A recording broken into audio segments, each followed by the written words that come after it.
Kejagung resmi tersangkakan Nadiem Makarim di kasus Rp9,3 triliun Chromebook. Jakarta. Kejaksaan Agung, Kejagung, menetapkan mantan Menteri Pendidikan, Kebudayaan, Riset, dan Teknologi, Mendikbudristek, Nadiem Makarim, sebagai tersangka dalam perkara dugaan korupsi pengadaan laptop berbasis Chromebook di Kemendikbudristek. Penetapan itu diumumkan oleh Kepala Pusat Penerangan Hukum Kejagung, Anang Supriyatna, pada Kamis, tanggal 4 September tahun 2025. Menurut Anang, keputusan penyidik didasarkan pada hasil pemeriksaan mendalam terhadap saksi maupun ahli. Hingga saat ini, penyidik telah memeriksa sekitar 120 orang saksi dan 4 ahli sebelum menetapkan Nadiem sebagai tersangka.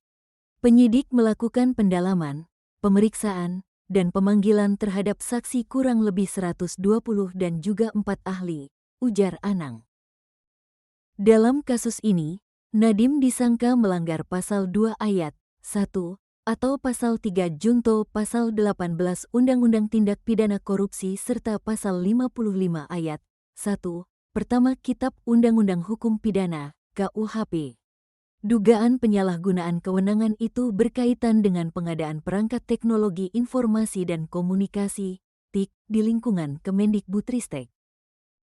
Direktur Penyidikan Jaksa Agung Muda Tindak Pidana Khusus, Jampitsus, Nur Cahyo Jungkung, menjelaskan bahwa Nadiem sempat menggelar rapat internal pada Mei tahun 2019 yang membahas rencana penggunaan sistem operasi Chrome OS dari Google.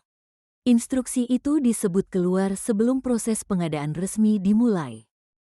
Dalam rapat tersebut, Nadiem mengundang sejumlah pejabat Kemendikbudristek, antara lain Direktur Jenderal PAUD Pendidikan Dasar dan Menengah saat itu, Mulyatsyah, serta Direktur Sekolah Dasar, Sri Wahyuningsih. Nadiem disebut meminta agar penggunaan Chrome OS menjadi acuan dalam proyek pengadaan laptop.